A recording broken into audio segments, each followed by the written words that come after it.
Hi, I'm Eric R. Christoph of HoverAndSmile. In this second part of our transmitter series, we'll be looking at the basics of binding and model memory, taking the receiver components of your airplanes, your helicopters, big or small, and learning how to connect that to your transmitters.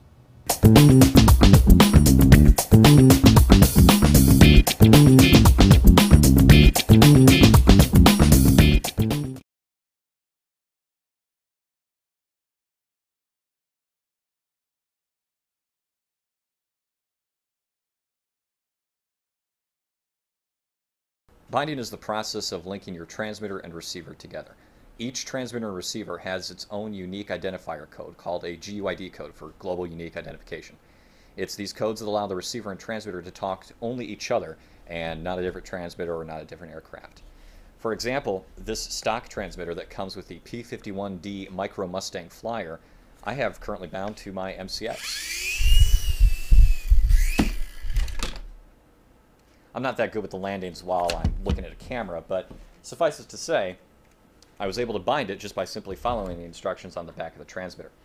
The reason is that the Park Zone Vapor, the Micro Mustang Flyer, the MSR, and the MCX all have very similar receiver units in the front, and given that they only need 4 channels to operate, I'm able to bind it to this one transmitter. But if I wanted to use this on a different model, I have to rebind it every time. So if I had a Mustang or an MSR ready to go, I'd constantly have to rebind it, which is going to be annoying because all the trim settings will be different and I don't want to have to constantly rebind every craft I want to fly.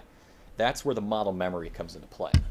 You take a look at an example of an advanced programmable transmitter with more than one model memory slot. You've got a Spektrum DX-6. It has 10 model memory slots. That means I can bind 10 different aircraft to this one transmitter. It could be a helicopter, airplane, mix match, whatever. By taking this transmitter and binding it to my MCX, an MSR, or even a foamy flyer, I don't have to rebind every time. Plus, each model memory has its own unique settings that won't change if I switch from one to the other. So if I've got trim settings set up for an MCX, it won't affect my model setting for the MSR.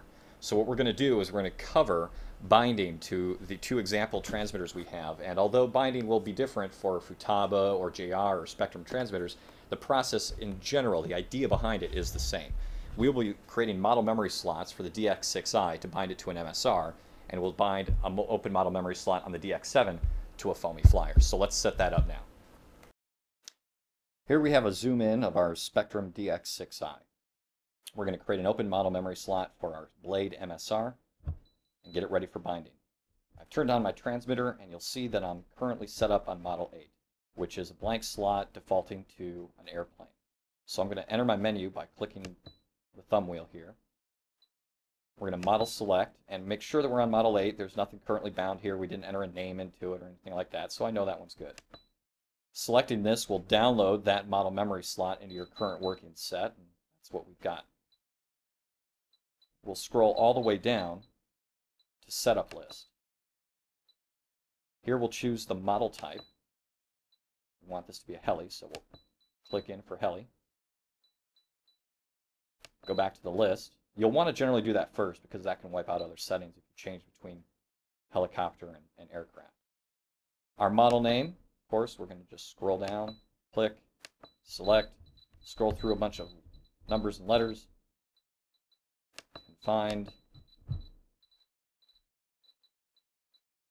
MSR. Move over, click OK, scroll back up to list. We'll also want to make sure that our swash type under setup list is 1 servo 90 degree. Okay, it's as easy as that. You can scroll all the way back up and hit main. We now have Model 8 as a memory slot ready to bind the MSR.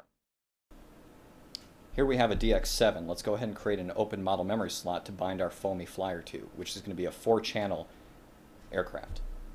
To access the model memory slots in DX7, you hit select and down while turning on your transmitter. You'll notice that it pops up by default to model 15 for me, which is a helicopter, and these are all just blank settings. So if you don't see an open model slot, go ahead and scroll till you find one. We'll go ahead and choose 15. I'll hit select and up to show me a menu. The first thing I'll want to change is my type selection between aircraft and helicopter. So I will scroll down to that, hit select and down, and we'll go ahead and choose acro. We'll hit the clear key to confirm that because that wipes out all your settings. You'll always want to do that first, even before you enter a model name. Select and up again. We will then choose our model name, select and down, and let's just call it FF for Foamy Flyer.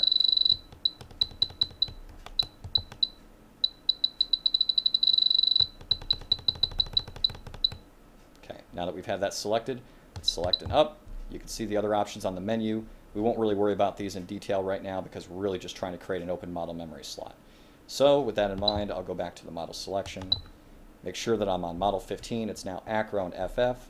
By hitting select and down again, I am now actually in the transmitter mode. I've got model 15 and FF. Just like the DX6, when we bind this, we want to make sure that we bind to the right model number. So I will shut it off while it's in model 15. Now that you have your model memory slots for your DX6 or DX7 in our examples, now that they're ready, you must put your aircraft in bind mode. Now for your smaller aircrafts that Park Zone makes, or the E-Flight Blade MCX or MSRs, your Vapors, your Mustangs, to put it in bind mode, you simply take your aircraft with the transmitter off and plug it in. After you do that, you'll notice that in the back, once it doesn't find a transmitter to talk to, the LED will start flashing. You'll see a very vibrant, in the MSR cases, blue LED flashing. If you can't see that, I'll go ahead and pop the canopy off here, and you'll see the blinking blue LED light on the front of the 5-in-1 control unit. So now this MSR is in bind mode. It's basically asking you to finish your drink, walk up to the bar, and ask for its phone number. Now that you've got your MSR in bind mode, I've got my canopy back online. You can see, hopefully, that there's a little LED flashing in the back there. We want to bind it to our DX6i, which we've already set up just a few minutes ago with an open model memory slot. To enter bind mode, we'll take the trainer switch in the back corner here, we'll flip it on. While we turn our transmitter on, you'll hear it's binding, meaning it's in bind mode. You then take the trainer switch off. You'll see the LED go solid, and that means that the transmitter has been bound to your MSR. So just giving it a little throttle control, you can see they're now bound.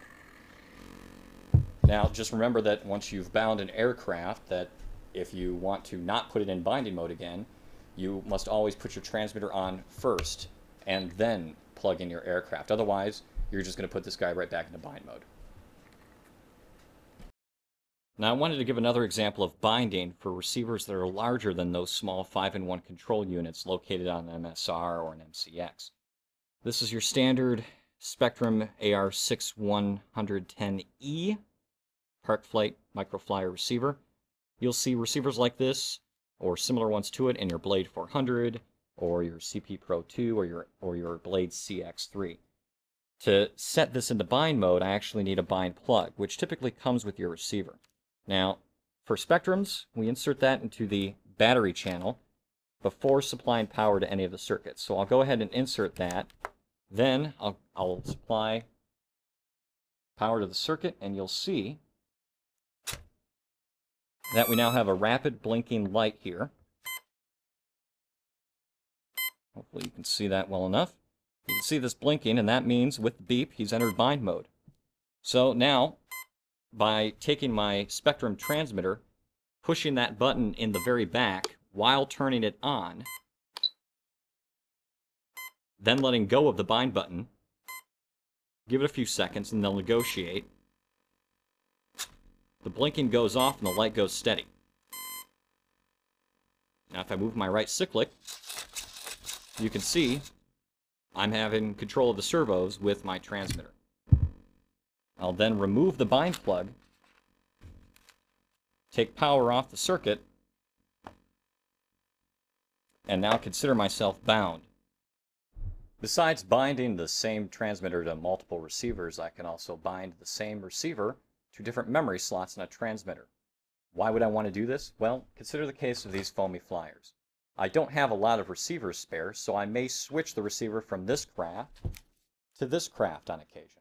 If I do that, I can use 2 different memory slots to hold all my settings. And if I just simply pop the receiver out from one to the other, I just choose the other memory slot and rebind. So keep those bind plugs handy, because you'll need to rebind if you switch from one to the other.